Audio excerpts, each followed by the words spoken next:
Te invitamos a una travesía por mares de conocimiento, montañas de historias y cielos de ideas. Descubramos juntos la magia oculta en cada rincón del papel, viviendo un libro a la vez.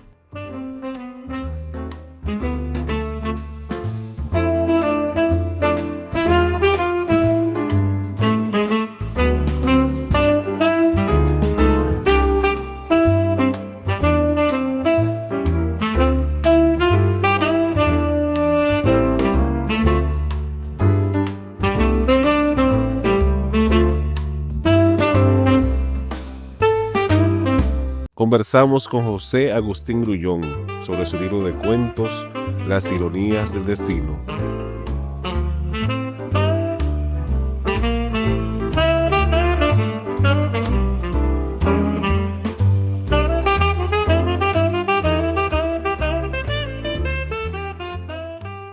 José Agustín Grullón es licenciado en Derecho por la Universidad Tecnológica de Santiago y agrimensor por la Universidad Abierta para Adultos. Cursa además un posgrado en Legislación de Tierras.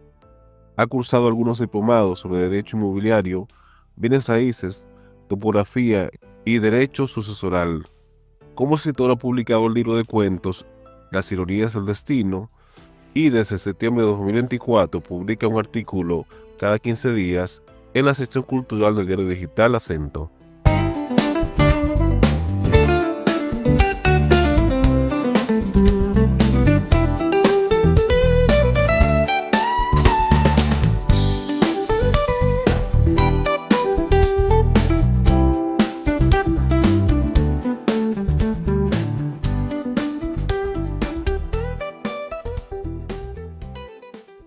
El relato que voy a leer a continuación es breve.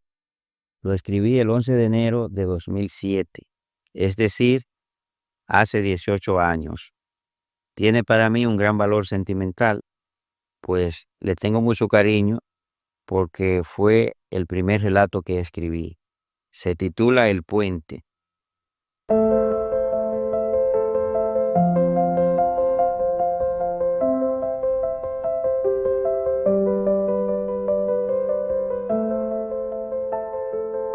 En la tarde del 3 de enero del año 1999, caminaba por un puente de Santiago, un hombre alto y de mirada perspicaz. Tenía la piel blanca, el pelo castaño oscuro, la cara un poco larga y estirada, la nariz fina y la boca grande. Al detenerse miró hacia atrás y se dio cuenta de que había un señor pequeño, pero con cara y nariz larga, que al parecer estaba por tirarse del puente. Justamente en ese momento, se asustó de tal manera que parecía que su cuerpo había sido electrocutado por un alambre de electricidad. No obstante, se dirigió rápidamente hacia él y teniéndolo ya cuidadosamente agarrado por la mano izquierda, le dijo hábilmente: «Deténgase, señor, por favor, no lo haga, no vale la pena». El hombre pequeño, tan sorprendido como frustrado, le contestó melancólicamente: No puedo seguir viviendo. Mi vida está hueca, no tiene sentido. Además, ¿quién rayos se cree usted para estar dándome consejos y hacerse creer todo un héroe? Amigo, no se trata de consejos ni de hacerse creer todo un héroe, sino de justicia. Usted es solo un ser humano y como tal no puede quitarse la vida, pues es un regalo que nos ha dado la naturaleza. Tendrá razón, se dijo para sí el pequeño hombre. Los brillantes gestos y sobre todo la elocuencia de las tiernas y plausibles palabras del caminante hacían animar cada vez más al pequeño y frustrado hombre, de manera que ambos estaban ya tan alegres que hasta se llegaron a abrazar por los hombros, al tiempo que se sentaron entretenida y confiadamente en una de las partes laterales del amplio y poco poblado puente. Olía como a algo podrido, y el calor y el croar de las ranas casi no se sentían. En consecuencia, el destino de ambos parecía concluir o comenzar, y ambos cayeron desde el alto puente junto a la pequeña parte de cemento que los estaba sosteniendo.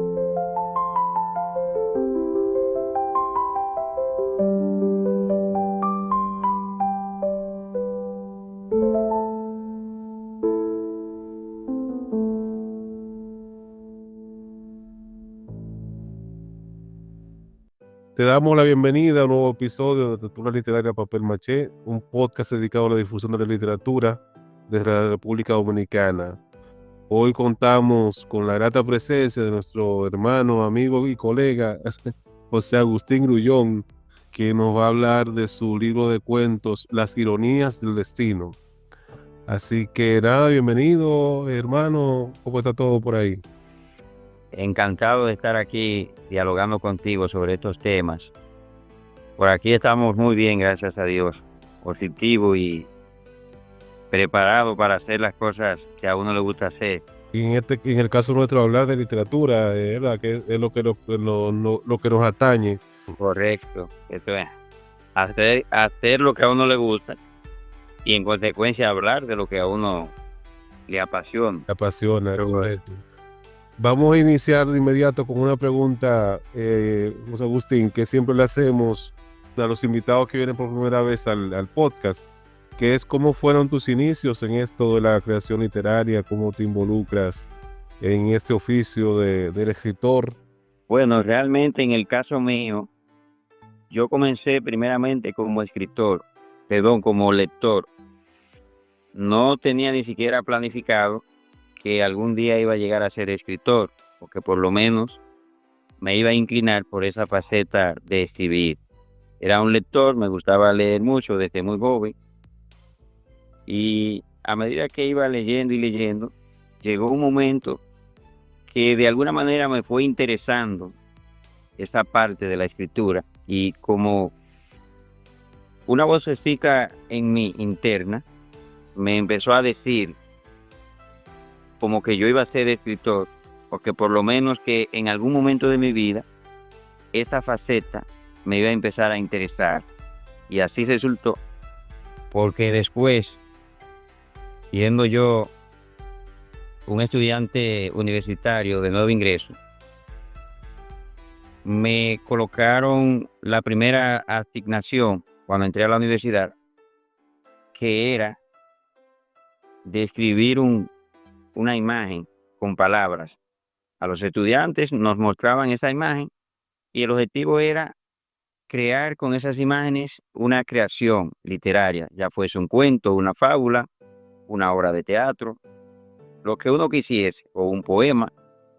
Y entonces yo, como había leído ya varios autores, varios libros, pues quizás por eso escribí con mucha facilidad un cuento que lo titulé El Puente, que voy a poder tener la oportunidad de volverlo a leer recientemente, porque fue lo primero que escribí y realmente me apasiona mucho ese trabajo, aunque ya no coincide con mis veleidades estilísticas actuales, pero le tengo mucho cariño porque fue lo primero.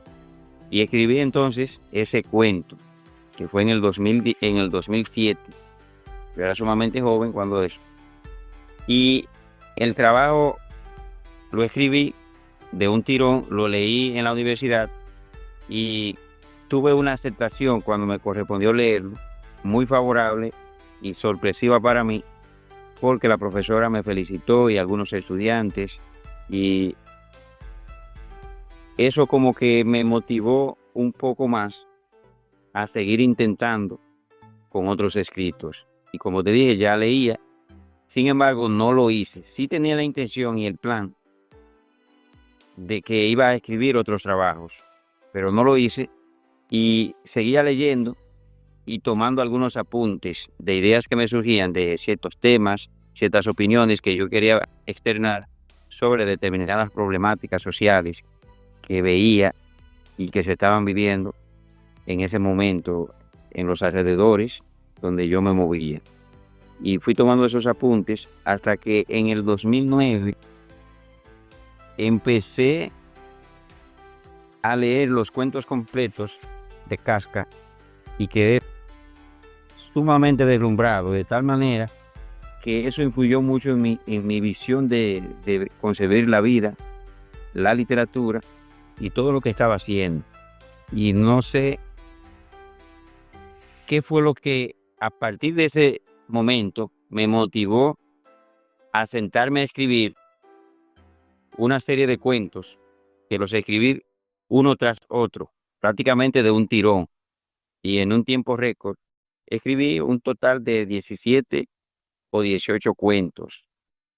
Luego de esa totalidad seleccioné 16 y meses después me precipité y publiqué un libro que salió en abril de 2010, que es este libro del cual estamos hablando, Las ironías del destino. Fue mi primer libro publicado, o el único que he publicado, porque hasta entonces he seguido escribiendo, pero tengo mis trabajos inéditos, los que tengo, en diferentes géneros que he ido escribiendo. Y ese libro me ayudó a no precipitarme en otra publicación.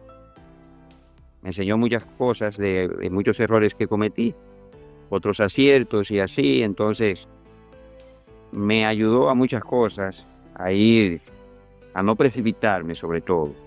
Y por eso tengo muchos trabajos inéditos que me satisfacen, algunos de ellos, y que aún así no he visto la necesidad ni la urgencia de darlo a la publicidad todavía. Sí tengo mis planes de que, llegado el momento que yo considere adecuado, darlo a la publicidad.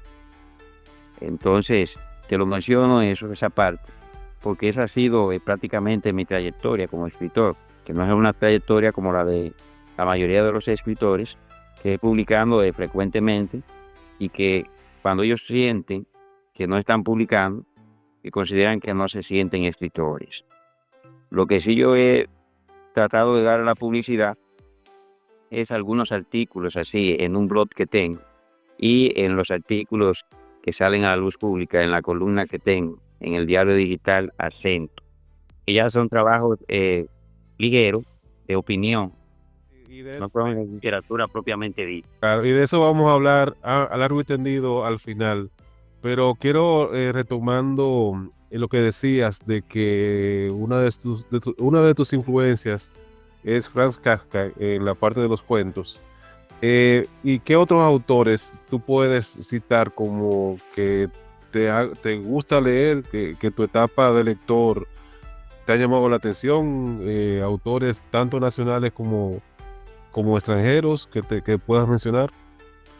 Precisamente en este momento, cuando me impactó mucho Franz Kafka, dos autores más me habían subyugado mucho en ese momento, que todavía me siguen realmente llenando de mucha satisfacción y de mucha felicidad, porque acudo a ellos con mucha frecuencia. Y eran Fyodor Dostoyevsky y Julio Cortázar, que influyeron precisamente en este libro de cuentos, en Las ironías del destino, porque los leía con mucha voracidad en ese momento. Y como te dije, los sigo leyendo una y otra vez, porque son autores que me marcaron, tanto en lo que escribo como en lo que hago, y en mi concepción de ver la vida y la literatura. Pero son muchos los autores que yo realmente admiro, que soy un lector diverso, o sea, que me intereso por diferentes autores de diferentes géneros, y son muchos los autores que me interesan, sobre todo los clásicos. En este país, por ejemplo, tenemos a Juan Bosch, que es un autor, y a Virgilio Díaz Grullón, que son posiblemente los dos autores dominicanos que más me han entusiasmado. Hay otros, claro está, pero yo diría que esos dos son los que más tienen que ver con mi oficio y mi concepción de la literatura. Recientemente, un autor que me ha gustado mucho y que me ha marcado mucho es Stefan Zweig. He leído casi sus obras completas desde el año pasado y he quedado prácticamente maravillado. Puedo decir que es el autor que más me ha interesado en los últimos años. Comencé con un libro de él y me impactó tanto que eso me motivó a seguir comprando todo lo que aparezca sobre él, de su autoría. Porque en todo lo que escribió, a mi entender, lo hace con acierto. Creo que es uno de los grandes autores del siglo XX y que, aunque fue muy popular en su época, creo que fue un poco olvidado, sobre todo por el problema de los nazis, la época de Adolfo Hitler. Pero creo que está empezando a ser rescatado de la forma que realmente merece, y su difusión y su renombre va a ir aumentando más y más, porque es un autor que se adapta perfectamente a estos tiempos modernos, tanto desde el punto de vista de la temática, de la profundidad con la que escribe y la consistencia de los temas, que son muy actuales, pero también por la forma breve con la que se expresa, porque él no era un autor de libros muy voluminosos, lo cual hoy en día es un poco complicado, porque no todos los lectores tienen el tiempo o el interés de estos libros muy voluminosos. Sí, sí, sí. Eso influye mucho en esta época. Sí, de hecho, nosotros ya analizamos una obra de Zweig, 24 horas en la vida de una mujer, pero yo también leí Fouché y hay muchas obras, o sea, hay una editorial incluso que Acantilado, que se ha ocupado de publicar toda su obra. Y como tú Sí, dices, tiene una prosa fabulosa tiene ese escritor. un excelente prosista, y esas ediciones de Acantilado son muy cuidadosas, Sí, sí, sí. con un buen tamaño en las letras, los formatos y todo, hace que la lectura sea aún mucho más agradable. Así es. También Página de Espuma se encargó de editar sus cuentos completos, una edición maravillosa, un libro que realmente hay que tener, y que también nos pone de manifiesto que Stefan Zweig no solamente fue un gran autor de biografías, sino que también fue un gran cuentista, así como también fue un gran novelista.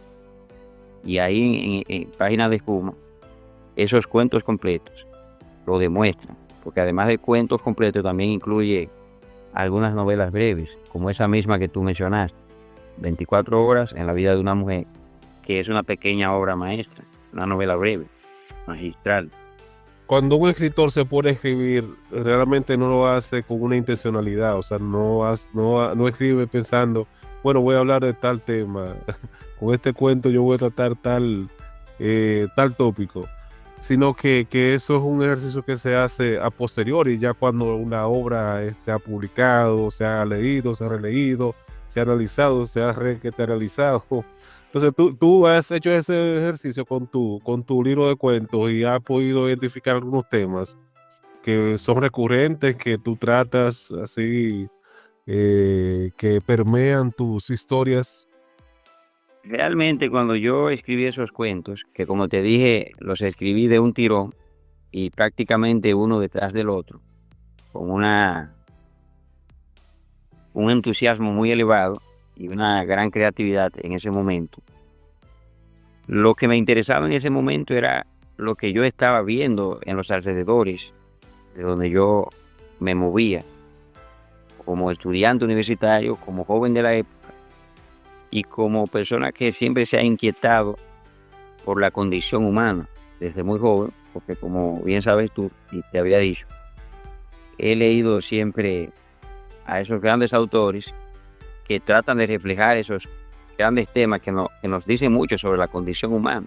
Y cuando tú lees sobre esos autores que te reflejan eso te invita a ti y te ayuda a tú también ver el entorno de esa manera. Y si vas a escribir, pues obviamente te vas a ver en la obligación o en la necesidad, consciente o inconscientemente, de escribir de esa manera, porque eso es lo que estás sintiendo. Entonces, recuerda que estamos viviendo una época sumamente violenta, una época con un gran vacío existencial en muchos aspectos, donde predomina el absurdo en muchos aspectos. Entonces, quizás por eso entonces me vi en la necesidad de ser un poco recurrente en los temas de la violencia, del absurdo, las crisis existenciales, porque en muchos de esos cuentos se puede ver que hay personajes que recurren al retraimiento, a la incomprensión, al suicidio, a la angustia, porque chocan realmente con una sociedad que no los comprende, y ellos no pueden asimilar muchas veces ese trasfondo en el cual vive las sociedades actuales, y que es precisamente esa atmósfera que caracteriza la mayoría de esos cuentos. Y algunos están, por ejemplo, influenciados un poco por la metafísica, porque, como te dije, en ese momento yo estaba ya entusiasmado con la literatura de Kafka, y eso hizo que en muchos de esos cuentos siempre predomine una fuerza superior que termina ensombreciendo a los seres más débiles o a fuerzas de menor resistencia. Siempre hay un poder que se impone sobre una debilidad. E incluso en el mismo libro, Las ironías del destino, el epígrafe que lo encabeza es un cuento breve de Augusto Monterroso, El dinosaurio. Y en la portada del libro también se puede ver que se está reflejando un poco la problemática que caracteriza ahí, de donde esa fuerza superior predomina sobre elementos más débiles, y de esos fenómenos que terminan siendo opacados por ese tipo de fuerza, donde los más poderosos imperan sobre los más débiles, y así sucesivamente. Por eso esos son los temas que predominan: la violencia, esas cosas, el absurdo, y todo lo que tiene que ver con ese asunto de la degradación y el descalabro actual.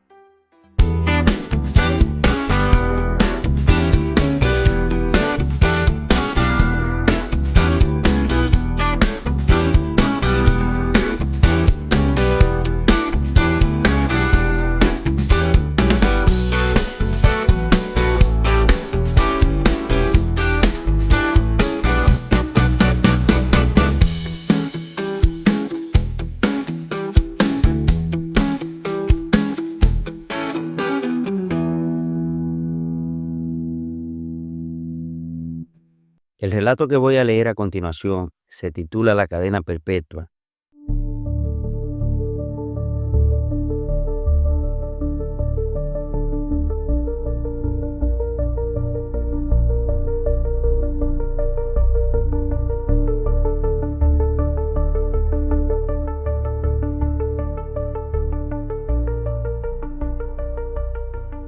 Los sinsabores de la vida obligan a Carlos a irse de una dimensión a otra, en tanto que despierta sobresaltado y con la mente llena de ideas vagas.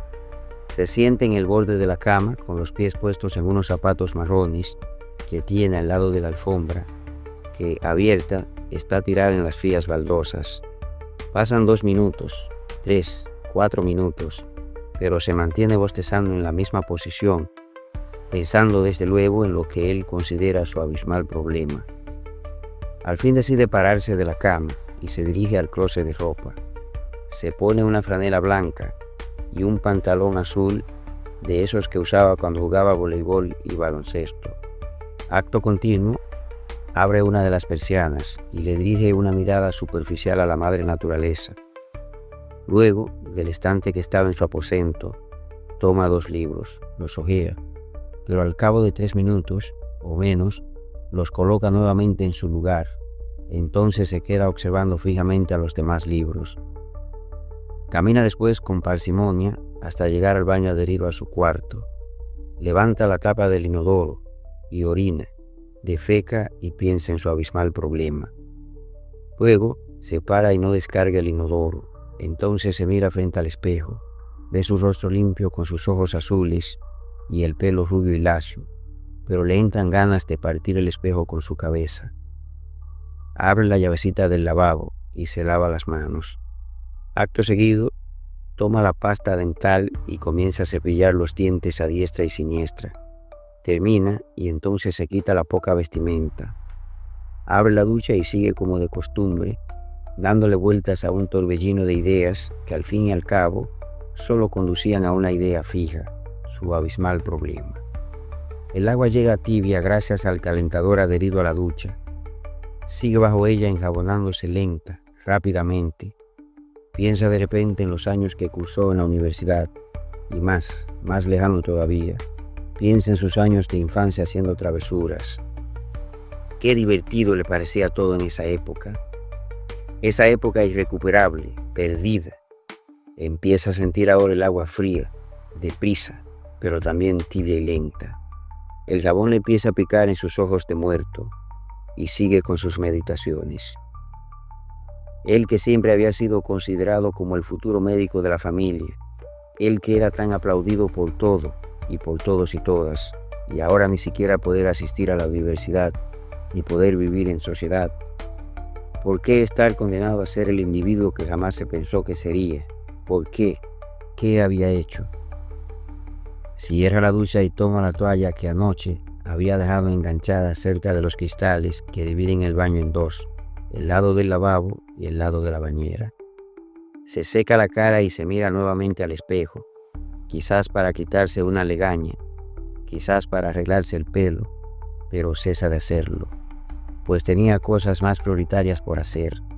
Además piensa que ya nada vale la pena, y sigue. Él que era en sus años menores un jovencito inquieto, pero con excelentes calificaciones académicas. Él que había sido un excelente deportista, en comparación a sus amigos de otrora, que tampoco eran malos jugadores. Él que siempre maravilló a las chicas con su incomparable velocidad en el agua. Él que siempre las alegró con esos sorprendentes tiros al canasto y esos jonrones jugando béisbol. Cuánta forma de estar en todo y en todo agradar y destacarse. Sí, eso era él, y lo seguía pensando. Cuánto asombro le causaba su oratoria a los profesores y compañeros de clases. Cuántos aplausos recibió por sus extravagantes bailes en medio de todas esas discotecas que visitaba junto a sus 6 amigos. Y todas esas chicas que enloquecían por él. Esa variada y espléndida vestimenta que siempre usó. Ese aroma inconfundible de sus caros y originales perfumes neoyorquinos que le eran inseparables. Ese lindo hablar que tenía y que agradaba a las chicas. Esas piruetas que hacía a toda velocidad en su motocicleta y en los deportivos carros de sus 6 camaradas. Pero ahora estaba en otro tiempo, con 26 años condenado a ser de por vida esa mierda que él mismo ya se consideraba. Esa mierda lejos de las travesuras y amistades de antaño, lejos de las chicas y de la mano de Dios. Un mundo, lo pensaba claro, 1000 veces peor que cualquier basura descompuesta. Por fin deja de pensar y se dirige a su aposento. Se sienta en la cama y le vuelve a tirar una miradita a sus libros.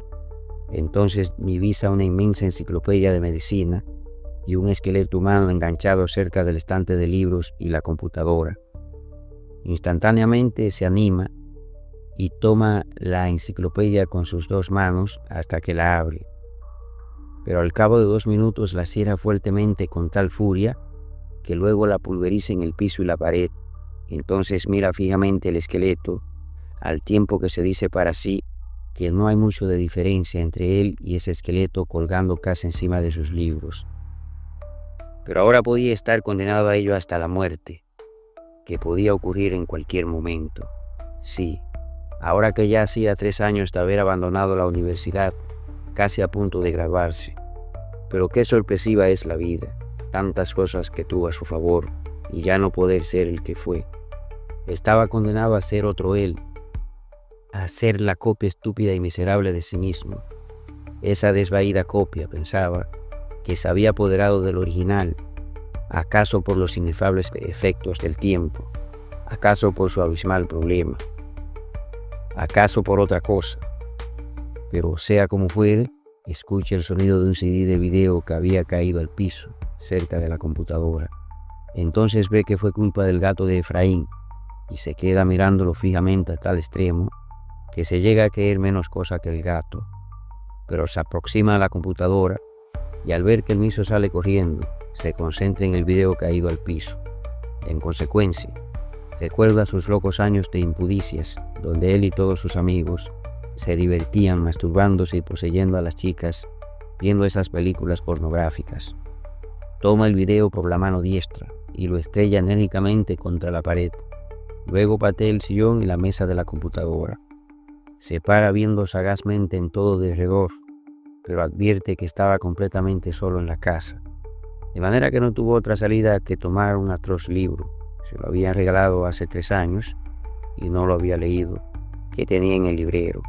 Dios y el diablo estaba intitulado, y recordó que lo había escrito un amigo de antaño. Empieza a leerlo, aunque lógico, no deja de pensar en su martirio. Al cabo de media hora lo abandona y se tira en la cama a pensar más detenidamente en la condena, pero se para pronto de ella y se dirige nuevamente al estante, solo que esta vez no en busca de un libro, sino de un cuaderno de apuntes. Toma el cuaderno y reanuda lo que desde que abandonó la universidad estaba realizando. 3 años hará, la creación de una amplia novela que titularía La mierda. Las ideas le salen disparadas, rápidas, como si lo que escribiese fuese una reconstrucción de sí mismo. Es una de las pocas basuras que me animan, susurró. Es ahí cuando escucha la estentórea voz de su hermano Efraín. Carlos, Carlos, despierta, Carlos. ¿Qué quieres, Efraín? Estás acostado desde ayer en la tarde. ¿Cómo puedes dormir tanto? Y luego añadió, voy a dejar la pistola cerca de la silla de ruedas. Si los niños se acercan me llamas, ¿oíste? Pues me daré una ducha. Está bien, contesta Carlos, y desde que percibe la ausencia de Efraín, se arrastra por la cama como un gusano, hasta que se tira de ella, al tiempo que piensa vagamente en ser el que sería.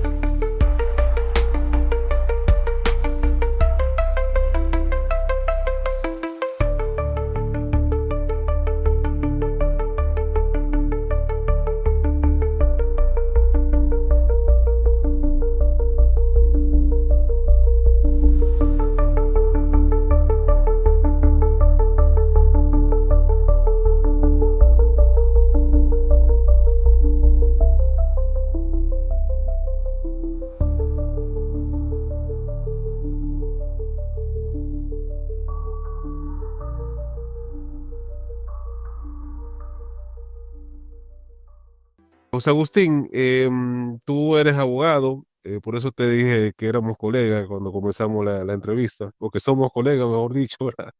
Sí, Eh, correcto.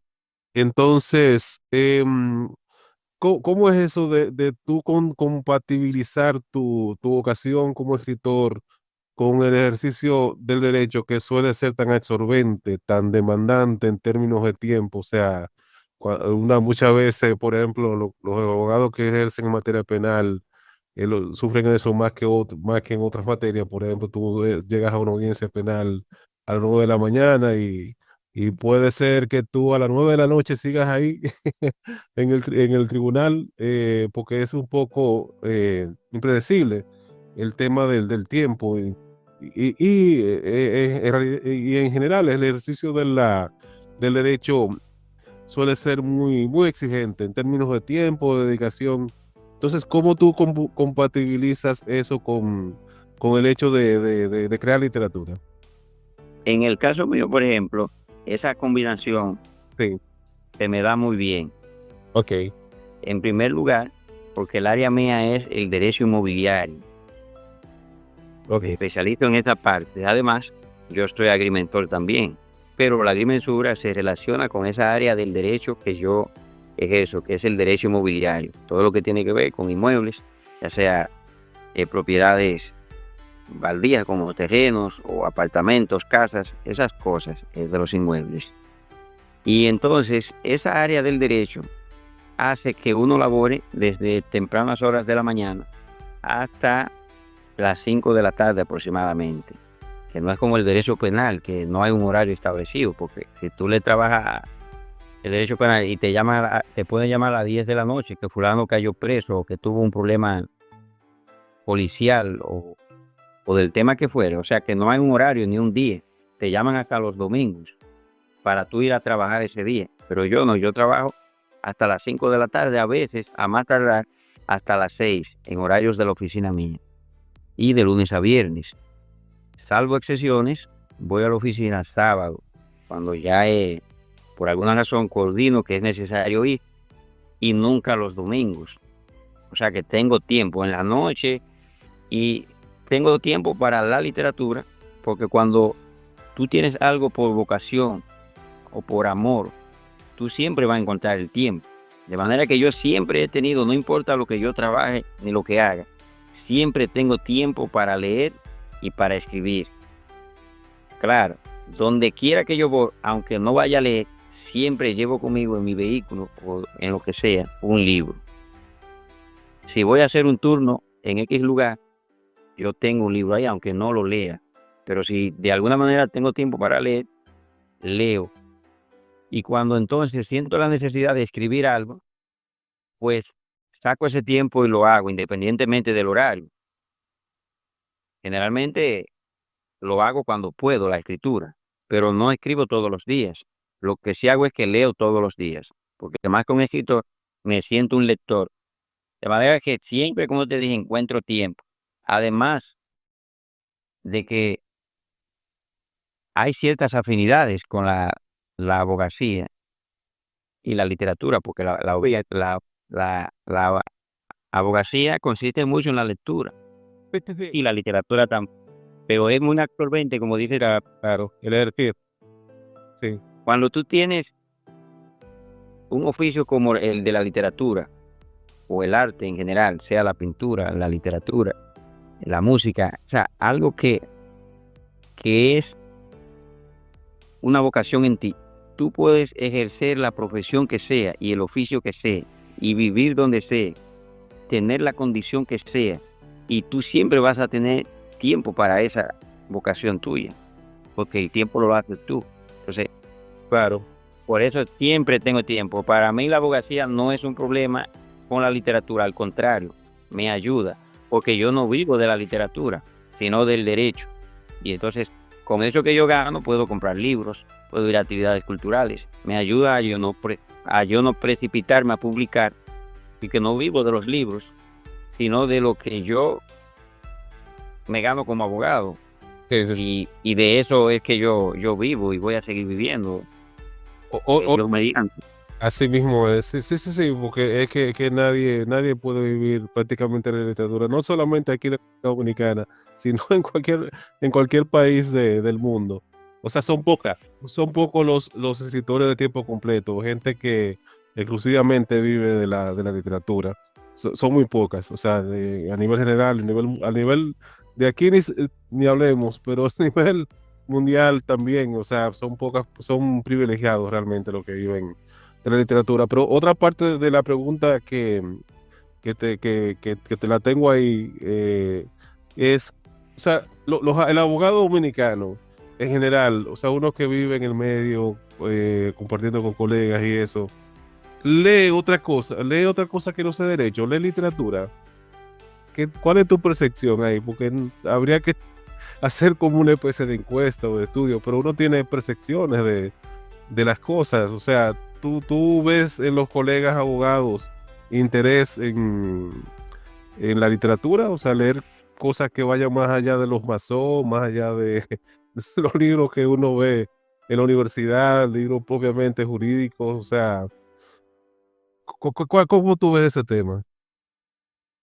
Fíjate que viéndolo desde un punto de vista personal, limitándome a lo que yo, porque como tú dices, esto requiere encuestas y asuntos de mayor objetividad.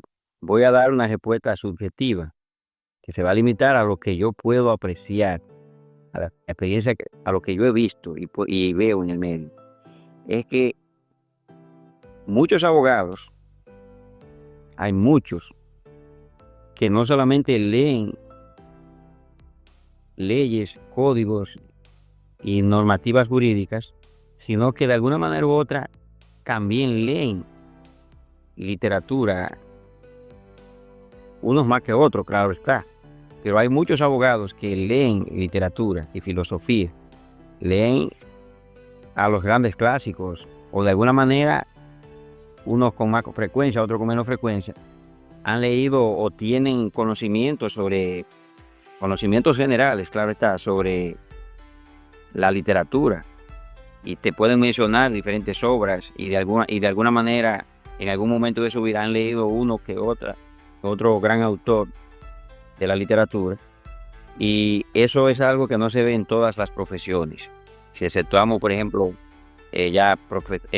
profesiones como la de un profesor de literatura o de historia, que generalmente son profesionales que se inclinan a leer literatura, pero la mayor parte de los profesionales dominicanos no son muy dados a leer literatura, o sea, ni siquiera leen en temas generales, pero los que sí leen puede ser que lean temas generales de una revista, de un periódico o de un tema, pero los abogados leen diferentes temas y el que lee diferentes temas de alguna manera termina leyendo pues literatura, porque la madre de la escritura, o sea, la escritura superior, a mi entender, es la literatura.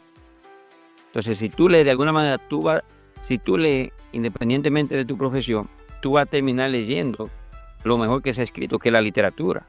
Porque, por ejemplo, tú lees historia, pero si tú te fijas, los historiadores tratan de transmitir un mensaje histórico, buscar una especie de didáctica histórica, pero su estilo no es siempre el apropiado, es un estilo deficiente, mientras que los literatos, por lo general, tienen un estilo ya estético mucho más avanzado, más en todos los sentidos, y de alguna manera tú te das cuenta que este tipo de escritura es superior,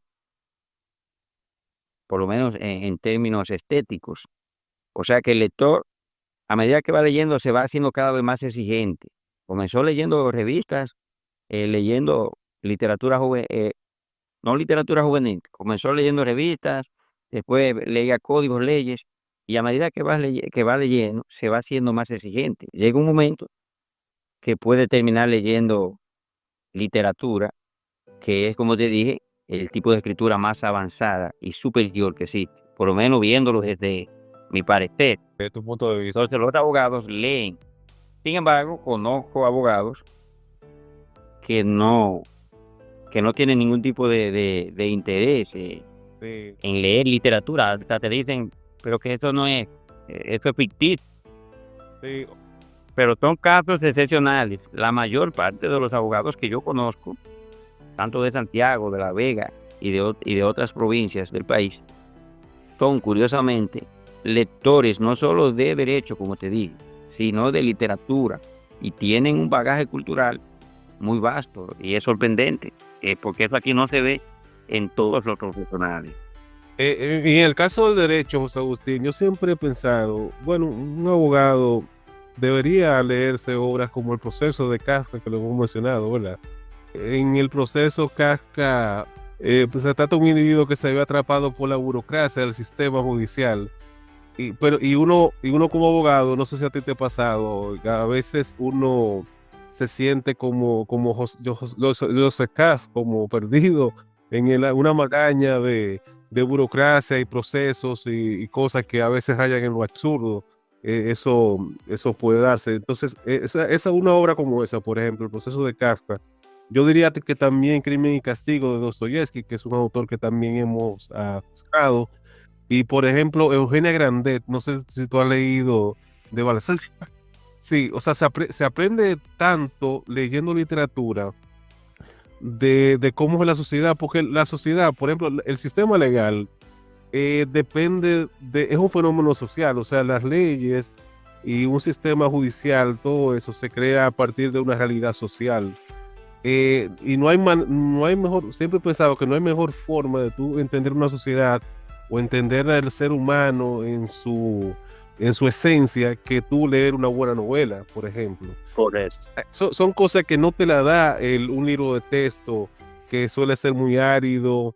O sea, entiendo que realmente si tú eres abogado y te gusta leer literatura, la buena literatura, eso va en beneficio de tu oficio como abogado. Eso es lo que así es que yo lo veo. No sé si tú no Estoy de acuerdo. recomendar otras obras aparte de las que hemos mencionado para los colegas que quieran leer, o sea, que tengan esa inquietud por leer obras literarias. Sí, para los abogados que quieran leer obras literarias, no solamente sería bueno que lean esas obras que tú mencionaste, como El proceso de Kafka, Crimen y Castigo, y otras obras que tratan exclusivamente el tema jurídico, sino también leer esas grandes obras maestras de la literatura, al azar, a su gusto y su preferencia, que le van a enseñar mucho sobre la condición humana. Porque cuando tú te lees una gran obra maestra, tú estás leyendo una ficción, pero esa ficción es una mentira que te dice la verdad o que te invita a reflexionar y a darte cuenta de ciertos detalles en apariencia insignificantes que tú los ves o los vives a diario y que son tan imperceptibles y frecuentes que tú ni siquiera a veces te das cuenta de ellos. Pero leyendo, tú reflexionas sobre esos pequeños matices de la vida humana y eso te invita a tener una mejor cosmovisión sobre la condición humana. Y cuando tú tienes una mejor percepción sobre la condición humana, eso también te ayuda a convertirte en un psicólogo en los temas jurídicos como abogado, porque el abogado tiene que ser un conocedor de la naturaleza de la humana. Entonces, leyendo las grandes obras como El Quijote, que es un libro ya para mucha gente difícil, para el que no está acostumbrado a los clásicos, pero es un libro superior que quien pudiera leerlo, pues sería lo mejor que le puede pasar si logra adaptarse a ese idioma, que es el español antiguo. Que no todo el mundo, como te dije, yo mismo cuando lo leí por primera vez en el 2006, me sentía un poco incómodo con el idioma, pero luego me fui adaptando, leyendo otras obras del español antiguo, las de Baltasar Gracián, y me familiaricé tanto con ese idioma que después, cuando yo volví al Quijote, como en el año 2011 o 2012, la segunda vez, pues encontré un libro sumamente diferente y con un entusiasmo que lo leí, que me marcó. De manera que ya el Quijote yo lo he leído 5 veces en mi vida y estoy muy familiarizado con ese idioma, entonces me ha enseñado mucho. Pero también los abogados, es bueno que lean otras obras, como por ejemplo 100 años de soledad, que es un trabajo que a la vez se adapta al lector consumado, pero también al lector un poco más simple, que es el que no está muy acostumbrado a los clásicos, porque 100 años de soledad es uno de esos libros escasos que tienen la extraña virtud de satisfacer a la vez al lector exigente, pero también al lector un poco más superficial o poco ducho o menos diestro. Entonces, ese libro enseña mucho sobre la condición humana. Es una realidad ficticia que hay ahí, pero que te enseña tanto y te hace pensar en tantas cosas sobre la vida que como abogado te va a ayudar mucho para entender a los clientes, analizar ciertas situaciones que te dan una cosmovisión como profesional de derecho, que sin duda te van a ayudar a la hora de tú manejar esos problemas cuando los tengas como abogado. Te lo digo porque muchas de esas situaciones me han ayudado a mí de ciertos libros que he leído y a la hora de tener que manejar como abogado ciertas situaciones legales, pues viene en mi ayuda todo ese arsenal de los libros que he leído de literatura. Pero también le ha pasado a colegas que me han hablado sobre eso, colegas que leen literatura, que como te dije, conozco a varios que leen literatura, no solamente de derecho, y eso le ayuda. Está 100 años de soledad, también es bueno leer otros libros, pero no es bueno señalar, y no quisiera seguir mencionando otras obras, porque son tantas, sino que la elijan al azar, pero siempre tratar de ir a los libros clásicos, porque son libros ya que están probados por el tiempo. Y en esta época comercial se está dando publicidad a muchos libros que se han convertido en bestsellers y que son ligeros, y eso es muy peligroso, porque te puede entonces hacer que te acostumbres a ese tipo de lectura ligera y después cuando vaya a un clásico que más se siente, quizás te sienta más incómodo con el clásico. Y sin embargo el libro clásico es que te puede enseñar a ti sobre la condición humana, que es un libro que no busca una moraleja, pero que no obstante enseña algo que tú no lo puedes explicar directamente, pero que lo siente o lo entiende y que está ahí. Y esa es una de las virtudes de los libros clásicos, que te enseñan mucho sobre la vida, aunque el autor no haya querido ser explícito en un mensaje, porque el arte no está para moralizar, y sin embargo deja siempre un mensaje múltiple que enseña mucho, y eso le ayudaría mucho a los colegas. José Agustín, como tú señalabas anteriormente, tú escribes, tienes una columna en el medio digital Acento acento.com.do, ¿verdad? Es la página del diario digital Acento. Y tú tratas sobre temas culturales. En estos días me gustó mucho un trabajo que hiciste sobre las palabras que usamos mal los abogados, o que a veces hasta nos inventamos palabras en nuestros escritos y, Sí, y uno por inercia, uno mismo ha caído en usos de términos y palabras y vocablos que quizás no son correctos o no se corresponden con el uso adecuado del idioma español. Entonces, y así ese tipo de temas me gusta mucho cómo tú lo abordas en tu columna. Háblanos un poco de tu experiencia en ese sentido. sí, mira, esa ha sido para mí una experiencia maravillosa, que me llena de mucha satisfacción y de mucha felicidad. No tengo tanto tiempo escribiendo en esa columna. Creo que he publicado 10 o me parece 11 artículos, porque lo hago de manera quincenal.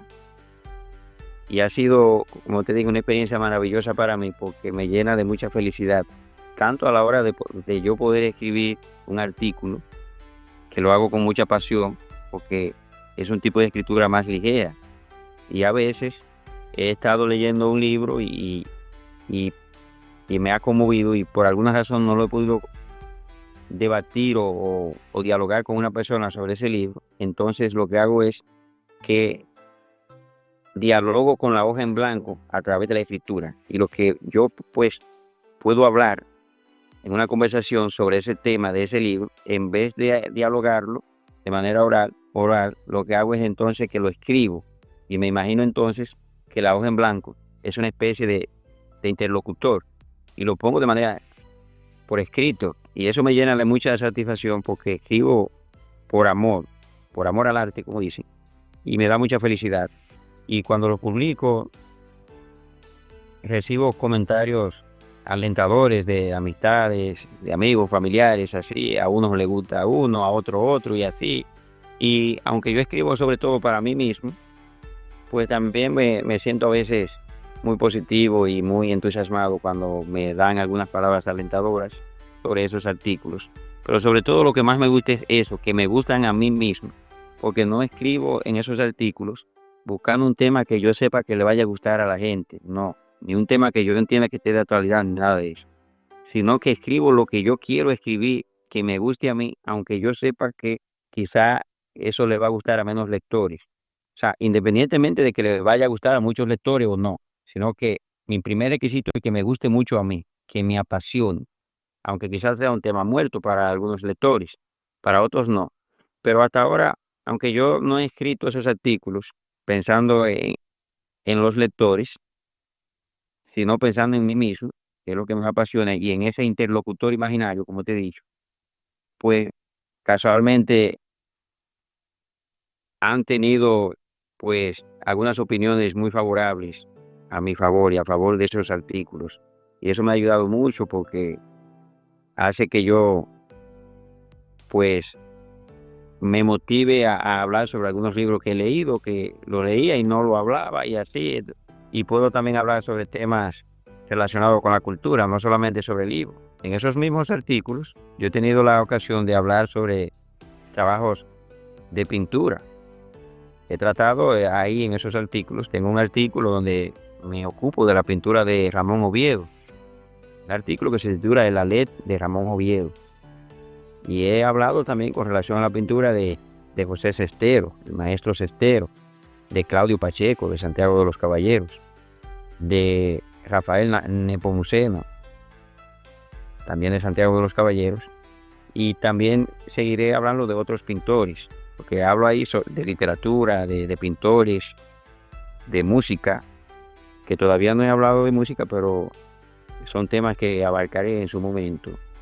Y también he hablado de asuntos gramaticales y lingüísticos, como por ejemplo ese artículo donde yo traté de hablar y darle un enfoque cultural a ese artículo que se refiere a esos términos jurídicos que son mal empleados en la abogacía dominicana, en el ejercicio, que son muchos términos que han sido inventados por los abogados dominicanos, que si bien para el origen, el desarrollo del idioma puede ser enriquecedor, pues para la aceptación del idioma como tal son palabras equivocadas, no son apropiadas. En consecuencia, por lo menos un profesional debe evitarla, o una persona que tenga una formación cultural pues un poco aceptable o respetable.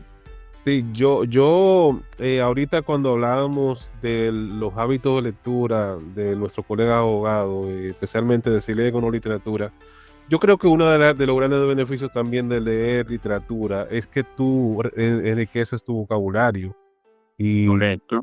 tú también, cuando en función, o sea, en la medida que lees más, aprendes a usar mejor el idioma también. Uno de los beneficios indirectos, vamos a decir, porque tú no lo buscas, o sea, tú debes leer por gusto y leer en función de tus intereses, ¿verdad? Las cosas que a ti te apasionan, como hemos dicho, pero en ese proceso, cuando tú adquieres el hábito de lectura y tú lees una novela, lees otra, lees un ensayo, lees cuentos, te vas dando cuenta de la forma correcta de usar el idioma español o del idioma que sea. Entonces, yo creo que eso es uno de los beneficios, de los muchos beneficios que tiene ese hábito de leer literatura, leer grandes obras literarias, novelas, cuentos, poesía, ensayos, que te amplían tus horizontes, enriquecen tu vocabulario, te ayudan a organizar mejor las ideas, el discurso.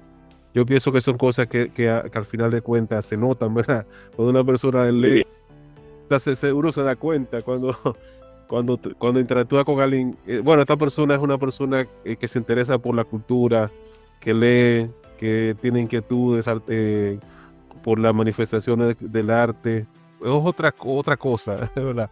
Es otra fragancia, como diría alguien por ahí. Sí, es así. Y yo diría que nadie lograría manejar el idioma si no es a través de la lectura, porque tú vas a estudiar, claro está, la gramática, los manuales de gramática que te facilita la Real Academia Española, las diferentes normas, pero si tú no eres un gran lector de los grandes escritores, de ninguna manera tú vas a alcanzar un buen dominio del idioma. Y por ejemplo, en el caso de los abogados, por poner un ejemplo, que todo esto es hipotético, ¿verdad? Nosotros los abogados, tú lo sabes, nos caracterizamos por escribir mucho. Tenemos que escribir documentos, Sí. redactar instancias. Entonces, cuando tú lees, tienes una mejor facilidad para escribir primero mejor. Segundo, para escribir con mejor fluidez y con la mejor creatividad y rapidez, porque la lectura te ayuda a tener una mejor creatividad y a escribir con mayor fluidez. Los abogados que leen tienen esa ventaja. Eso que tú mencionas es clave, José Agustín, y qué bueno que lo traes a colación. Mira, y lo he tratado con colegas, ese tema. O sea, aquí tenemos un problema, los abogados dominicanos, y en el Ministerio Público se da, el caso más emblemático es que hay un expediente de 12,000 páginas en los tribunales dominicanos ahora mismo de corrupción. Uno se pone a pensar, ¿cuál es el problema que tenemos? ¿Por qué no podemos sintetizar las ideas? ¿Por qué no podemos de alguna manera organizar un discurso que sea claro, que sea coherente, que no sea redundante? ¿Cuál es el problema que tenemos nosotros? Porque en otros países, por ejemplo, logran eso, que tú puedas, por complejo que sea un caso jurídico, ¿verdad? Una situación jurídica, tú puedes ponerlo en pocas páginas. O sea, hay acusaciones que involucran hasta veces miles de millones de dólares que se resuelven con 30 páginas, 40 páginas. Entonces, ¿por qué aquí no se puede hacer eso? ¿Y por qué se desvirtúan las audiencias? ¿Y por qué tenemos que hablar tanto? O sea, ¿por qué si una audiencia de medida de coerción, por ejemplo, en Estados Unidos puede durar 5 minutos? Aquí tiene que durar 5 días a veces. Que es un problema que tenemos. O sea, no podemos organizar un discurso, organizar las ideas, sintetizar nuestra capacidad de síntesis. O sea, ¿cuál es el problema que tenemos con eso? No sé si tú tienes la misma opinión. Es un gran problema que tenemos, pero aunque los abogados, muchos de ellos, tengan el gran poder de síntesis y buen dominio de la oratoria, Sí. ellos a veces, por diferentes estrategias, tratan pues de extenderse y dilatarse en un discurso, adrede, lo hacen adrede, porque tienen poco que decir, porque su representado tiene una defensa que sería precaria, porque tiene pocos elementos defensivos a favor. Entonces, ellos hablan y hablan. Y otra cosa es que los expedientes, mientras mayores pruebas y mientras mayores documentaciones se depositan, que no sean muy relevantes, muchos abogados entienden que eso pues le facilita el peso al expediente, porque hay una máxima que tú la conoces como abogado, que es una que se usa, que dice: en derecho lo que abunda no daña. No daña. Sí, pero Entonces, ah, ponen de más, pero eso es un problema, porque muchos jueces se han quejado de esa parte, que dicen que los abogados se están escribiendo cosas de más y colocando exacto, correcto. documentos que no van Sí. para darle fuerza a un expediente, pero cuando el expediente está muy voluminoso, pero muy poco exacto, sustancioso, que sea sustancioso, si es muy voluminoso, esto lo que hace es que el juez te falle de último, porque los jueces están saturados en el sistema, hay pocos jueces y demasiado trabajo, entonces los jueces van dejando eso de último, porque así como tú o un lector puede tenerle más miedo a un libro de 4.000 páginas que a un libro de 100 a la hora de empezar a leerlo, así también los jueces a la hora de trabajar, cuando ve un expediente con pocas páginas, aunque llegó de último, Sí. les resulta más fácil trabajar esos expedientes breves en apariencia que empezar a trabajar con un expediente voluminoso, porque tienen que revisar página por página, y eso ha contribuido, me lo han dicho varios jueces en diplomados que he hecho, Sí. y he notado eso, que todos coinciden en que cuando los expedientes ellos los notan muy voluminosos, lo dejan de último, fallan tarde, y muchas veces hay jueces, dicen ellos, que descuidan eso porque no leen todo lo que está ahí. Oye, lo delicado, no leen todo lo que está ahí, esta documentación. Entre esta documentación puede haber algo relevante, y quizás esos abogados, los que lo hacen así, pueden ocultar esa relevancia, y el juez quizá entre tanta maraña de documentos, pues omita sin querer ese documento que realmente era relevante. Por eso la síntesis en otros países, como tú dices, es relevante con los abogados. Y hay jueces sí que han tratado de dar cátedra, que si ven que el abogado está hablando de más, tratan de solamente de que se limite a lo que tiene que hablar, por ese problema que tú has planteado, que ha sido muy acertado. El asunto de que en la práctica, porque los jueces al final son seres humanos, ¿verdad? Sí, claro, como todo el mundo. Es un sistema que está sobresaturado, sobrepasado de trabajo, mal pagado, diría yo, aunque dicen que los jueces También. ganan bien, pero y los ministerios públicos, pero yo creo que esas son tareas que se hacen más por vocación que por dinero, porque en los momentos que tú te tienes que enfrentar a audiencias kilométricas y escritos que tú te pones a leer y son reiterativos, que son redundantes, que son poco sustanciosos, que son más espuma que chocolate, que no van al meollo de los asuntos. Entiendo que eso para los jueces debe ser muy frustrante. Molesta mucho a ellos. Claro, lo manifiestan, como te dije, que lo dicen en los diplomados y en charlas y conferencias que ellos mismos dan, que van dirigidas a los abogados, y que ahí ellos aprovechan y se dirigen a los abogados y le dicen que traten de ser más económicos a la hora de formular una idea, a la hora de consultar documentos que sean relevantes. Tanto al momento de redactar un escrito jurídico, ¿verdad?, como al momento de hacer una exposición oral, he hecho en falta eso, o sea, la estructuración de los discursos, la coherencia de los escritos, la economía del lenguaje, como tú dices, o sea, si tú puedes decir algo con 2 oraciones, no poner 10 párrafos. Exactamente. Porque al final de cuentas, tú lo que estás, como tú mencionabas ahorita, es enmarañando el asunto.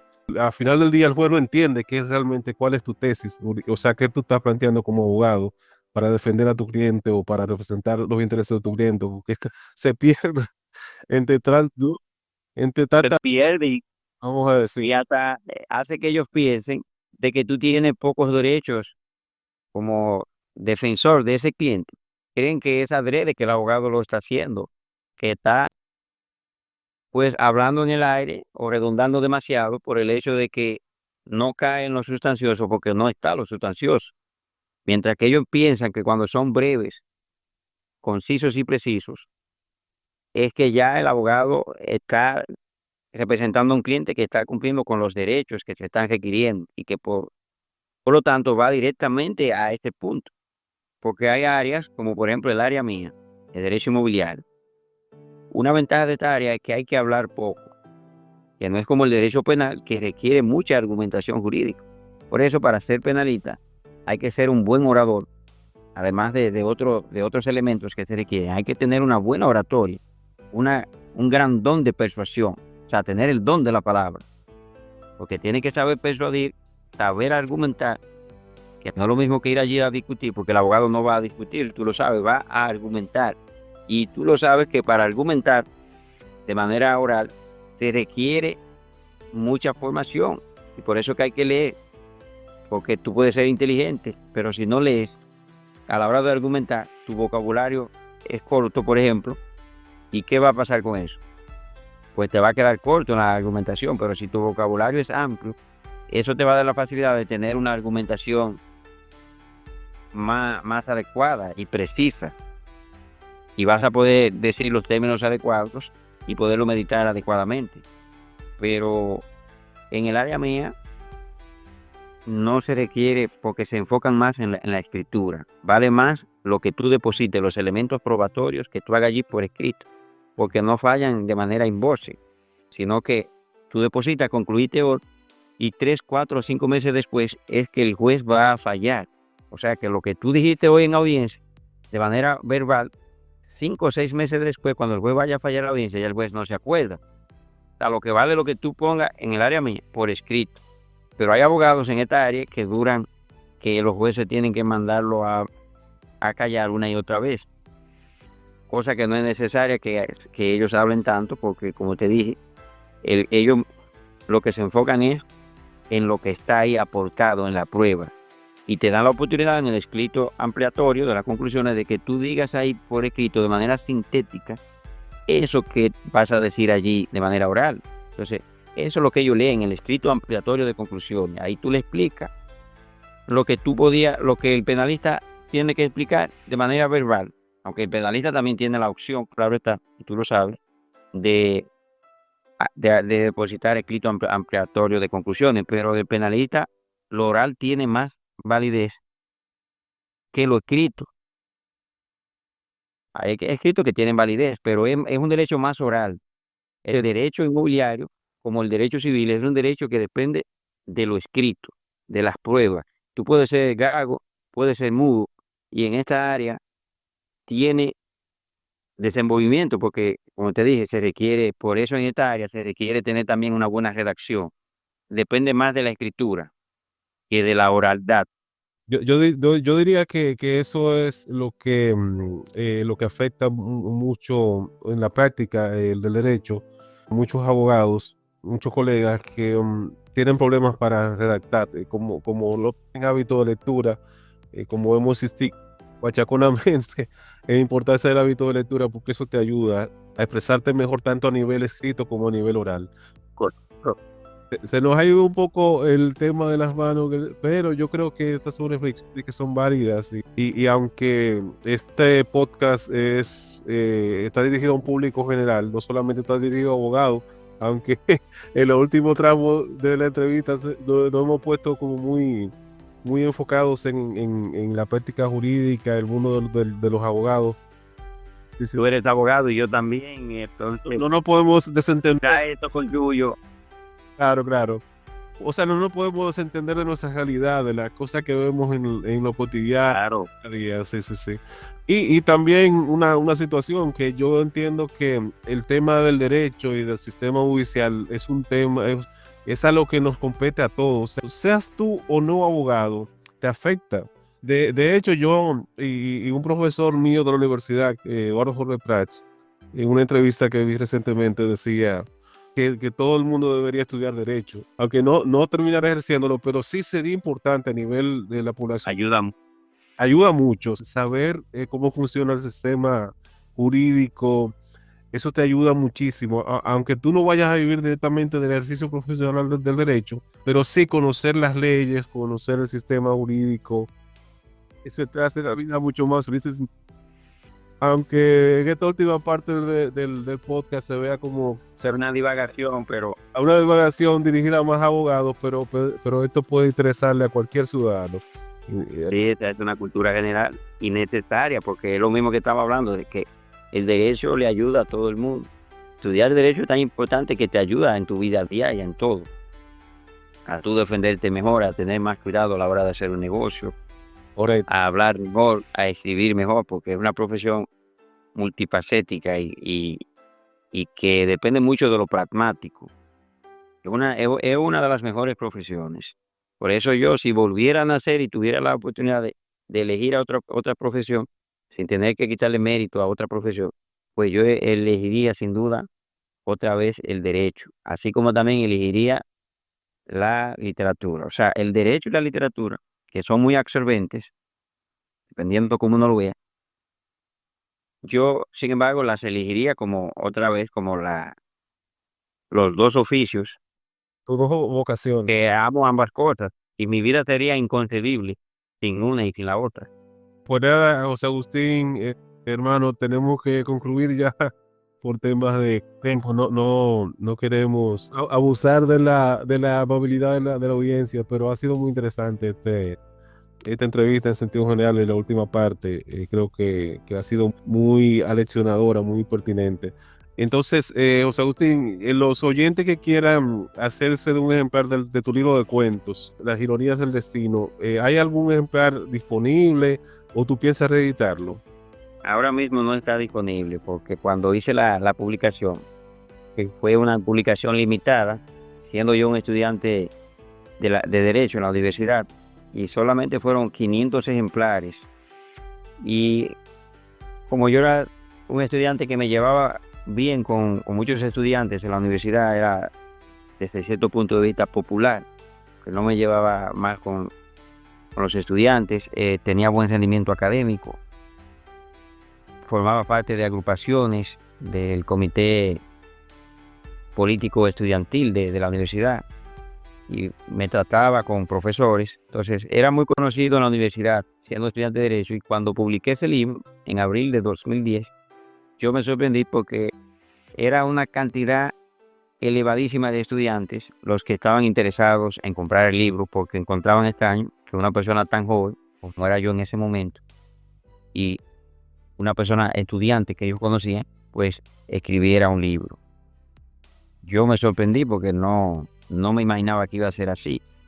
Y el libro, por otro lado, yo le fui regalando el libro a algunas amistades que yo sabía que lo iban a leer, y dejé pocos ejemplares para el final. Me quedan algunos ejemplares actualmente, como 30 o 40 ejemplares.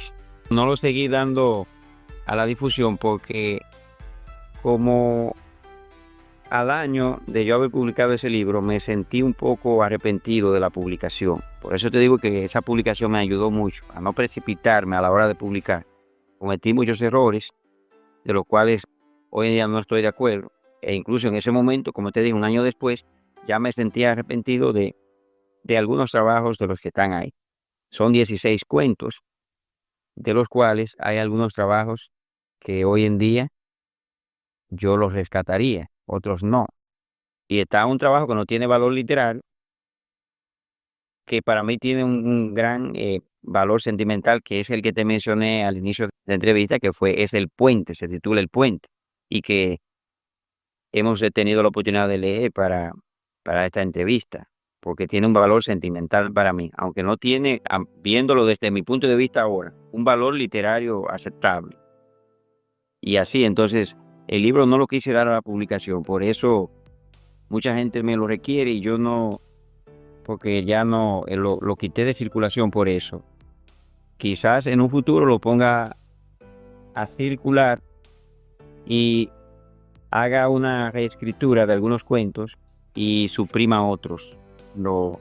no está disponible por esa situación. Pero mucha gente lo tiene, ya el que lo tiene, yo digo, bueno, pero en realidad me arrepiento de algunos cuentos que incluía ahí. Yo digo que el escritor de ese momento y el escritor de ahora somos dos personas diferentes, que yo no puedo intervenir en los gustos del escritor de ese momento, porque en ese momento me fascinaron los cuentos.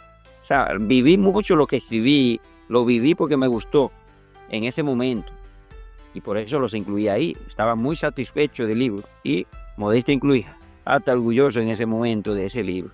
Pero ya actualmente no, y entonces, pero ha valido la pena publicarlo porque me enseñó muchas cosas, aprendí de los errores. Entonces hice de cada error una experiencia y de cada experiencia una oportunidad para aprender con esa publicación. O sea que me ha servido de mucho. Lo que pasa es que, como tú decías en una parte de la entrevista también, uno, tanto como lector y como escritor, uno se va volviendo más exigente con su propia obra también. Pero realmente entiendo que tener la valentía de publicar un primer libro, ¿verdad? Eso tiene mucho valor para mí. Sí, sí, claro, eso. Y es necesario que los jóvenes puedan publicar su primer libro, o los escritores noveles, independientemente de su edad, porque con esos errores que se van a cometer en esa primera publicación, se va a aprender mucho. Y ya para una segunda publicación y una tercera, el escritor va a ser más exigente con la obra, más cuidadoso y va a aprender de los errores. Porque realmente de los errores siempre se aprende mucho, pero mucho. Y más cuando uno es consciente de esos errores y admite que se ha equivocado. Y eso es bueno, publicar ese primer libro siempre. Porque generalmente los jóvenes ese primer libro lo publican y después con el tiempo terminan pues arrepintiéndose de esa publicación. Pero sin embargo ese fue el libro que le enseñó a llegar a donde llegaron, a superar esos errores, esas limitaciones iniciales. Por eso en mi caso ha sido así. Y he leído de muchos autores que le ha pasado algo parecido. O sea que por eso lo digo que es necesario que hagan esa primera publicación, por experiencia propia y por experiencia de otros. José Agustín, tenemos que necesariamente ya ponerle a este conversatorio, aunque si nos dejaran pudiéramos jugar horas y horas hablando. Para mí, Edward, hablar con una persona tan emotiva y tan entusiasta como tú sobre estos temas. He quedado muy satisfecho y muy agradecido por esta invitación de tu parte. Te invito a que sigas con estos programas con mucha gente porque tú estás haciendo un gran aporte con esto. Y esto realmente la sociedad dominicana te lo pagará a largo plazo porque es algo que no tiene precio y es algo sin precedente en nuestro país. Y vale mucho, es muy valioso ese trabajo.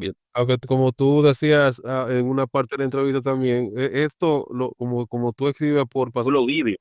uno lo vive y lo hace con una motivación hasta cierto punto egoísta, porque yo lo hago porque es bueno para... Exactamente, esto es lo importante. Guardarte el primer requisito del arte y de las cosas vinculadas al arte, que tiene que ser para satisfacer al propio autor o a la propia persona que está haciendo esa función. Si no le gusta a esa persona, entonces no tiene vocación para eso. Si a uno mismo no le gusta, por bueno que sea lo que uno va a hacer, va entonces eso a carecer de valor. Pero cuando se hace algo con pasión, independientemente de lo que se haga, por amor al arte, es entonces también difícil que eso a largo plazo no tenga un valor, que siempre termina teniéndolo cuando se hace así, con amor al arte. Los grandes escritores siempre han escrito por amor al arte. Los grandes pintores han pintado por amor al arte y han dado resultados por eso. Cuando se busca un fin pecuniario o segundas intenciones por ahí, pues puede ser que en lo inmediato se tenga éxito, pero es un éxito pasajero, efímero, y el arte nada tiene que ver con lo efímero, ni lo que se relaciona como este trabajo que tú estás haciendo, que es una obra maestra en cierto sentido, porque si lo miramos a largo plazo, es un trabajo sin precedentes en nuestro país.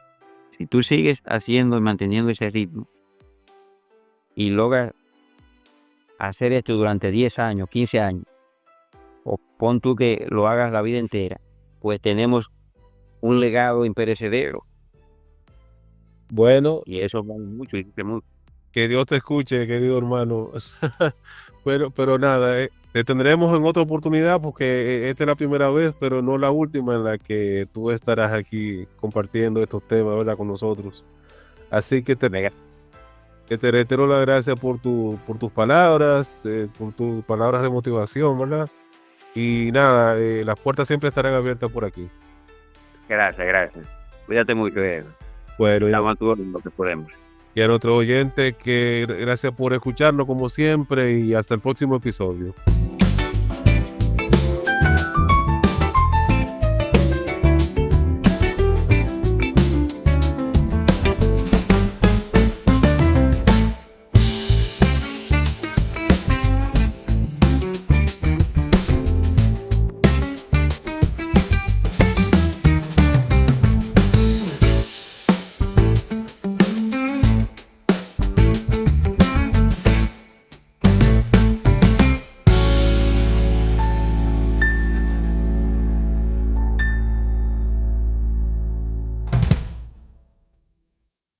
Si te gustó este episodio, no olvides suscribirte si no lo has hecho, para que no te pierdas ni una página de esta aventura literaria.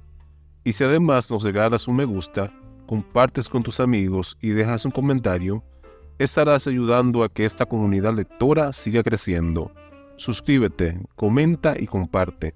Hagamos de cada episodio una tertulia más grande y más rica en historias.